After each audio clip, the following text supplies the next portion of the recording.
अपने ही बातों में उलझ कर रह गई है।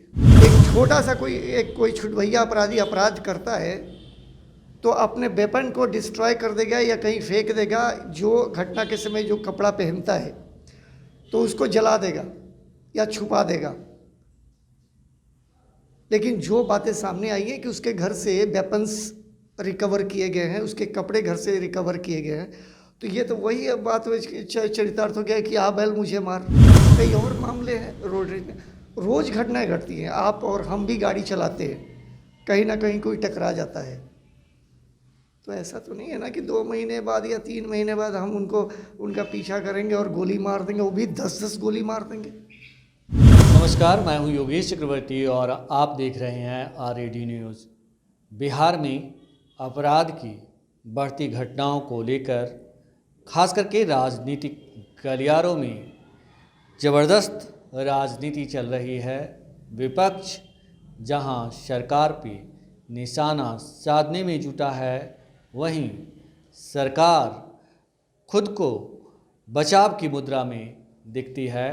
बहरहाल रुपेश हत्याकांड ने इसे और हवा देने का काम किया है और इसी मसले पर हम चर्चा करेंगे आज अखबार के स्पेशल कॉरेस्पॉन्डेंट आकाश कुमार जी से, जो क्राइम बीट देखते हैं। आकाश जी, आपसे मेरा पहला सवाल यही है कि जिस तरह से बिहार में हत्याएं हर रोज़ मतलब रिकॉर्ड तोड़ रही है और रुपेश हत्याकांड सबसे चर्चित हत्याकांड है आज के तारीख में, आप इसे कैसे देखते हैं? देखिए, ये 12 फरवरी का इंसिडेंट है। 12 फरवरी 6:58 की घटना है।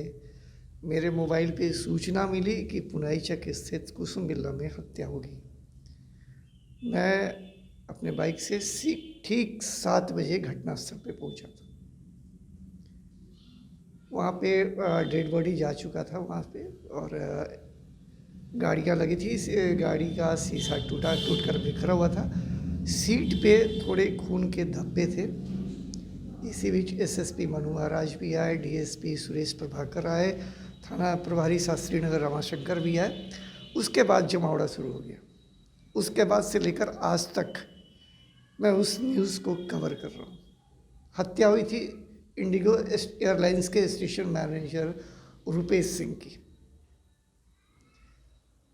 घटनाएं, देखिए, मैं कोई पटना पुलिस पे कोई सवालिया निशान नहीं खड़ा कर रहा हूँ, लेकिन जो मैं कवर कर रहा हूँ उसके हिसाब से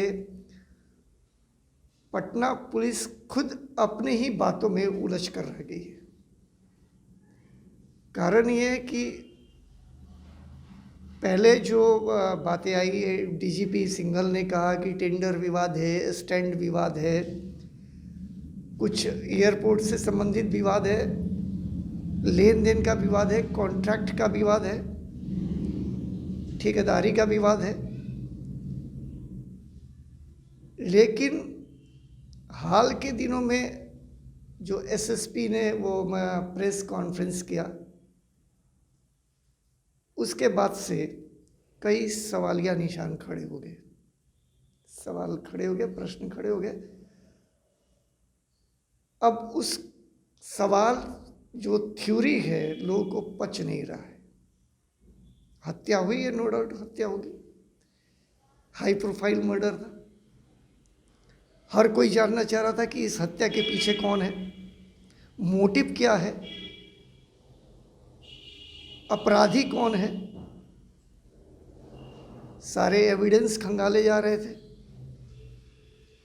और जो प्रेस ब्रीफिंग हुआ उसके बाद मामला सामने आया कि एक रोड रेज की घटना में रुपेश की हत्या कर दी जाती है। बिल्कुल। तो आकाश जी, आप पिछले 28 सालों से क्राइम कवर कर रहे हैं। क्या आपने कभी कोई ऐसी खबर लिखी जो रोड रेज की वजह से किसी की हत्या कर दी जाती हो, वो भी महीनों बाद? देखिए, रोड रेज की जो भी घटनाएं होती हैं, फैसला ऑन द स्पॉट होता है। 2.5 महीने नहीं लगता, और ना रेकी करता है, जो मेरी जानकारी में। अभी गया में एक रॉकी का मर्डर हो गया था रोड रेज में, तो लेकिन घटना इमीडिएट हो गया। कई और मामले हैं रोड रेज में, रोज़ घटनाएं घटती हैं। आप और हम भी गाड़ी चलाते हैं, कहीं ना कहीं कोई टकरा जाता है। तो ऐसा तो नहीं है ना कि 2 महीने बाद या 3 महीने बाद हम उनका पीछा करेंगे और गोली मार देंगे, वो भी 10-10 गोली मार देंगे। एसएसपी उपेंद्र शर्मा ने दावा किया है कि वारदात चाहे जिस वजह से भी की गई हो, लेकिन हत्यारा जो है वो ऋतुराज ही है। तो कहीं ना कहीं पुलिस जो रोड रेज की बात कह रही है वो उसके दावे भी खोखले हैं। सर देखिए, मैं पटना पुलिस की कार्रवाई पे सवाल नहीं खड़ा कर रहा। उन्होंने जो भी एविडेंस कलेक्ट किए हैं वो इलेक्ट्रॉनिक एविडेंस पे कलेक्ट किए हैं। योगेश जी, एक सिंपल सी चीज़ है, कोई अपराधी अपराध करता है तो अपना साक्ष्य नहीं छोड़ता है। एक छोटा सा कोई छुटभैया अपराधी अपराध करता है तो अपने वेपन को डिस्ट्रॉय कर देगा या कहीं फेंक देगा। जो घटना के समय जो कपड़ा पहनता है तो उसको जला देगा या छुपा देगा। लेकिन जो बातें सामने आई हैं कि उसके घर से वेपन्स रिकवर किए गए हैं, उसके कपड़े घर से रिकवर किए गए हैं, तो ये तो वही बात चरितार्थ हो गया कि आ बैल मुझे मार। वो ऋतुराज जो प्रेस कॉन्फ्रेंस में कहा गया कि इसने कभी गोली नहीं चलाई, इसका आपराधिक रिकॉर्ड नहीं है, तो इतना सटीक निशाना कैसे लगा सकता है वो? ऋतुराज अगर मर्डर करता है, मैं कोई सवाल नहीं खड़ा कर रहा। अगर ऋतुराज ने कोई हत्या करी है तो अपना वेपन घर में नहीं रखेगा, अपने कपड़े जो घटना के समय उसने पहने थे वो नहीं रखेगा।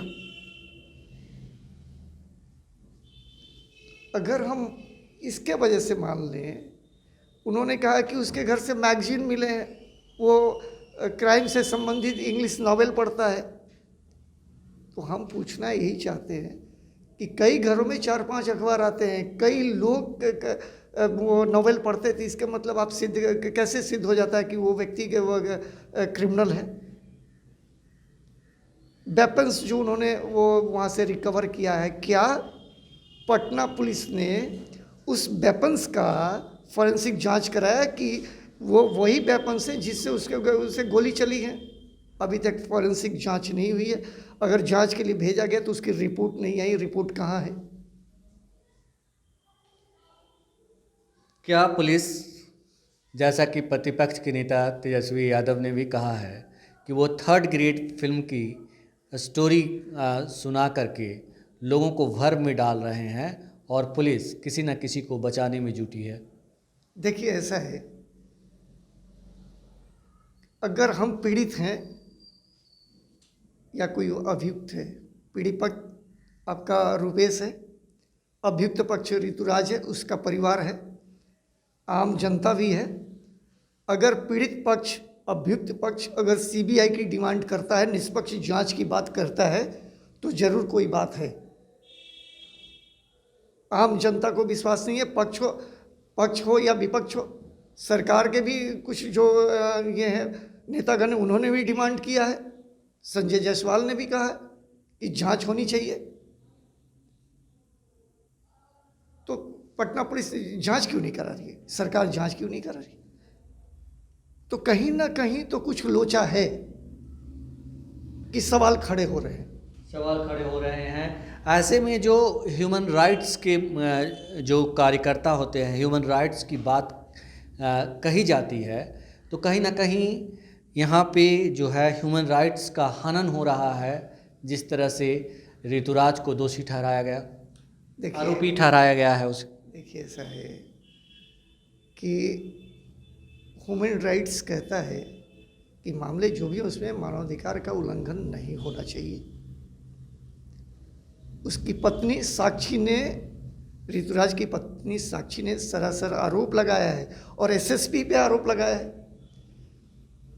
किसी अपराधी को पकड़ के, ये कानून में कहाँ लिखा है कि उसको टॉर्चर करें? आप टॉर्चर नहीं कर सकते। नहीं, अब मान लीजिए कुछ देर के लिए आप मान लें कि आप सच उगलवाने के लिए अगर आप टॉर्चर भी करते हो तो अपराधी जो आरोपी है उसको, लेकिन उसकी पत्नी को, ये कहाँ तक सही है? एक लिमिट होता है, आप उसको टॉर्चर कर सकते हैं, अभियुक्त को कर सकते हैं। अब उसकी पत्नी ने जो बयान दिया वो सचमुच में रूंगटे खड़े कर देने वाला है। कहाँ लिखा है कि उसकी पत्नी को 2 दिन 2 रात थाने में रखें? उसकी पत्नी ने वो एसएसपी आरोप लगाया कि उन्होंने कपड़े खुलवाने के धमकी दिए, उसके स्वेटर उतार दिए गए, शाल उतार दिए गए, टखने पे मारा गया, पीठ पे मारा गया, सर पे मारा गया। उसके पिता को उनकी पत्नी जो है मनोरंजन की पत्नी ने भी कहा कि हमारे हस्बैंड को पीटा गया, 2 रात थाने में रखा गया, हवाई अड्डे थाने में रखा गया। तो ये सरासर इसमें मानवाधिकार आयोग का नियम का उल्लंघन है। और कई जाप के नेता भी गए, जाके मानवाधिकार आयोग में गए, महिला आयोग में गए, उन्होंने फरियाद करी। देखिए आगे क्या होता है। जिस तरह से इस पूरे घटनाक्रम जो है उस पर सरकार क्या सिर्फ अपनी खाल बचाने के लिए किसी को भी मतलब अपनी ढाल के तौर पर इस्तेमाल कर रही है, आपको ऐसा लगता है? देखिए युवराज जी, मैंने पहले भी कहा कि मैं कोई सवाल खड़े नहीं कर रहा। हर किसी ने कहा कि जो थ्योरी वो जो प्रस्तुत की है पुलिस ने, वो किसी को पच नहीं रहा है, कहीं ना कहीं तो झोल है। अगर ये जो पूरे सर्कमस्टांसेस देखा जाए तो इसमें लगता ये है कि अगर शूटर है ऋतुराज तो सेटर कौन है, इस पे जांच होनी चाहिए। अगर मार उसकी पत्नी को टॉर्चर कर उससे गुनाह कबूल करवाया गया, तो अगर मान भी लें कि उसने हत्या किया है, तो हत्या एक रोड रेज की वजह से नहीं कर सकता है। अगर वो शूटर है तो सीटर कौन है, वो पर्दे के पीछे है, जिसके वजह से लोग डिमांड कर रहे हैं कि सीबीआई की जांच हो और निष्पक्ष जांच हो। बिल्कुल। इवन कि जो आरोपी पक्ष है वो भी अभियुक्त के जो परिवार हैं वो भी सीबीआई की जांच कर रहे हैं, मांग कर रहे हैं, और पीड़ित पक्ष भी जो है वो भी सीबीआई की जांच मांग कर रहा है। यहाँ पे जो सवाल उठ रहे हैं कि आपने जैसे कि कहा कि अगर ऋतुराज शूटर है तो सेटर कौन है, और इन तमाम बातों से ये बात कहीं ना कहीं तमाम सवाल उठते हैं, ये मतलब सवालिया निशान लगते हैं पुलिस की थ्योरी पे कि पुलिस जो है सेटर को बचाने का काम कर रही है। देखिए मैंने कहा ना कि कहीं ना कहीं झोल तो है। अब रुपेश का परिवार भी आया था सीएम हाउस गया, उसने वो मांग करी है सीबीआई की जांच। उसके बड़े भाई नरदेश्वर ने भी कहा कि एक छोटी सी घटना को लेकर 2.5 महीने के बाद कोई हत्या तो नहीं कर सकता। उनको भी विश्वास नहीं है, नीतू सिंह को भी विश्वास नहीं है। रुपेश की पत्नी ने भी कहा है कि नहीं, किसी को बचाने के लिए कि वो किया गया है, किसी को बचाया जा रहा है। किसी को, जब पीड़ित पक्ष को ही जब ये संतुष्टि नहीं है तो लोगों की बात तो और है। बात करें आपके खुद की विश्लेषण की, तो आपका विश्लेषण किस ओर जाता है इस पूरे मामले को लेकर के? आप किस एंगल से देख रहे हैं इस हत्याकांड को? देखिए मेरा जो अपना निजीगत राय है कि पुलिस अभी पड़ताल कर रही है, अभी 3 और पकड़े जाने हैं। अभी हम ऋतुराज को अपराधी करार कर दे ये हम नहीं कर सकते, ये कोर्ट न्याय करता है। अभी जो भी एविडेंस आएंगे वो कोर्ट में प्रस्तुत किए जाएंगे और कोर्ट बताएगा कि ऋतुराज अपराधी है या उसने अपराध नहीं किया है।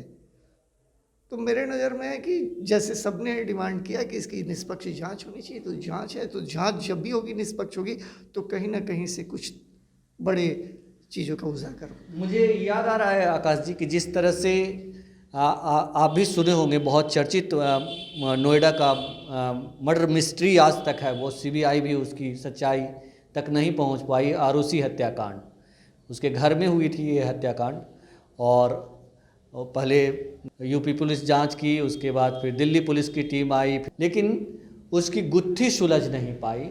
आरोप उसके पेरेंट्स पे लगे, उसके पेरेंट्स को भी जेल जाना पड़ा, लेकिन मामला सुलझा नहीं। तो जिस तरह से, और वहाँ भी बलि का बकरा बनाया गया था 3 नौकरों को।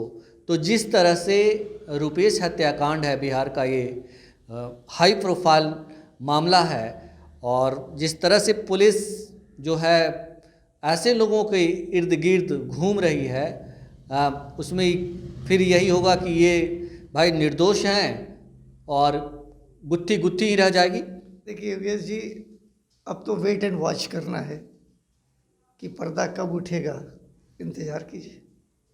चलिए, हमसे बात करने के लिए आपका बहुत शुक्रिया। धन्यवाद योगेश। तो ये थे आज अखबार के विशेष संवाददाता जो क्राइम्स बीट देखते हैं और पिछले 28 सालों से क्राइम बिहार का देखते आ रहे हैं, आकाश कुमार जी, जिनका कहना था कि अभी इस पर कुछ कहना जल्दीबाजी होगा, क्योंकि पुलिस की भूमिका कहीं ना कहीं कटघरे में खड़ी है।